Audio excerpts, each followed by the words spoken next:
You only wanted to look around. That was the whole reason you stepped through the broken front gate and walked toward the abandoned house at the end of the street. You were not hunting for treasure. You were not chasing some big story. You were just curious. The place had been empty for years. Windows were cracked.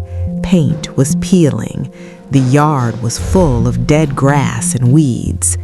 Even in daylight, the house looked wrong, like it had been holding its breath for a very long time.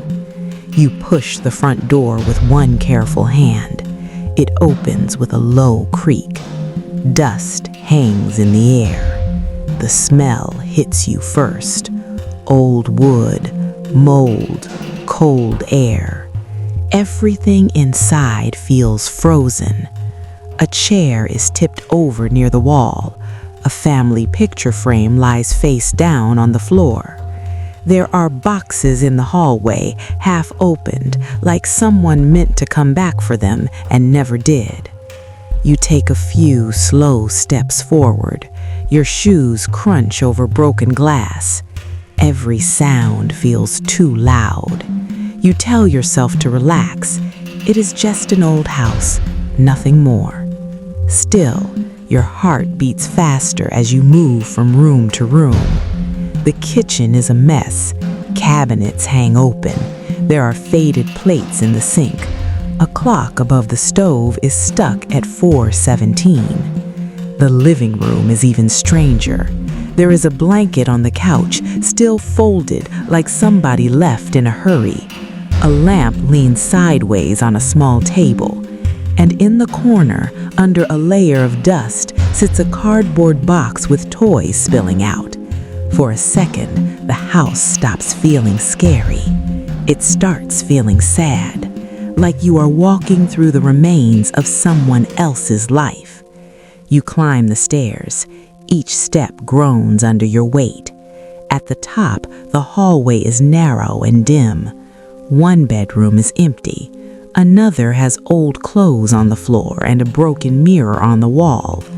Then you reach the last room. The door is half open. Inside, the air feels even colder. There is a desk near the window, a shelf with books, a small bed. Posters are peeling off the walls. You move toward the desk and pull open the first drawer. Nothing but pens and yellow paper. The second drawer is stuck. You pull harder. It finally slides open. Inside, under a notebook and a dead flashlight, is a small tin box. You lift it out. Dust covers the lid. Your thumb shakes as you open it. At first, you do not understand what you are looking at. Then your eyes lock in. Pokémon packs, old ones, still sealed. For a moment, you just stare. In this dead silent room, that is the last thing you expected to find. You pick one up. The wrapper is old, but still clean enough to shine in the light from the window. Suddenly, the whole house feels different. Not haunted, not empty, just forgotten. And somehow, this little pack feels like a message that survived. You smile without meaning to. You remember being younger. You remember opening packs on the floor. You remember hoping for something huge every single time.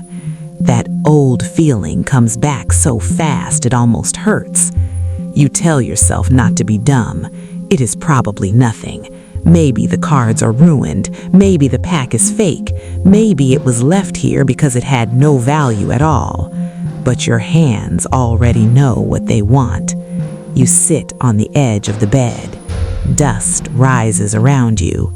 Carefully, slowly, you open the pack. The sound is soft, small, but in that quiet room, it feels as loud as thunder. One by one, you slide the cards out. Your breathing changes. You stop thinking about the house. You stop thinking about time. Now it is just you and the cards. You flip through them slowly. Common, common, another common. Your chest tightens anyway. The old magic is working. Then you see it. A shine, a color that hits harder than the rest. Your fingers freeze.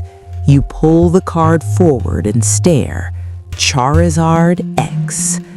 For one full second, your brain refuses to catch up. You blink, look again. Still there. Same card, same fire, same impossible feeling. You stand up so fast the bed frame scrapes across the floor. No way, no way, no way. You turn the card in the light from the window. The surface glows. The art looks unreal. The house around you disappears. The dust, the cold, the silence. None of it matters now. All that matters is the card in your hand and the wild pounding in your chest. You laugh once, then stop because it sounds strange in that room. You look around like somebody might step in and tell you this is not real. But nobody comes. It is real. You found Pokémon in an abandoned house, and somehow, out of all things, you pulled Charizard. You leave faster than you came in, not running, not exactly, but close. You hold the card like it is glass. Every step back down the stairs feels dangerous. Every loose board feels like a threat. By the time you reach the front yard, your head is spinning. Outside air hits your face. You look down at the card again just to make sure it still exists. It does. That night, you barely sleep. You keep checking pictures online, reading listings, looking at sold prices. The more you search, the more unreal it gets. This is not just a cool pull. This is serious money. The next day, you take the card to the market. At first, you plan to ask one vendor and leave. That is the plan. Simple, quick. But the second the first dealer sees the card, his face changes. He stops talking, takes the card more carefully, looks closer, then even closer. He asks where you got it. You just shrug. He gives you a number. It is way higher than you expected. Before you can answer, another seller leans over to see. Then another. Now 3 people are watching. Offers start moving. The price climbs. You try to stay calm, but inside, your heart is beating just as hard as it did in that upstairs room. You thought you were walking into the market with a strange story. Now you realize you walked in with treasure. The final offer is huge, more money than you have ever made from one lucky moment. You look at the card one last time, then you sell it. Cash hits your hand, heavy, real. You walk out of the market in a daze. Cars pass, people talk. The whole world looks normal again, but you do not feel normal. Yesterday, you stepped into an abandoned house just to explore. Today, you are leaving a market with a pocket full of money because of one forgotten Pokémon pack. And the craziest part is not the profit. It's knowing that somewhere in that silent house, under dust and years of darkness, your best pull was waiting for you the whole time, hidden there all along.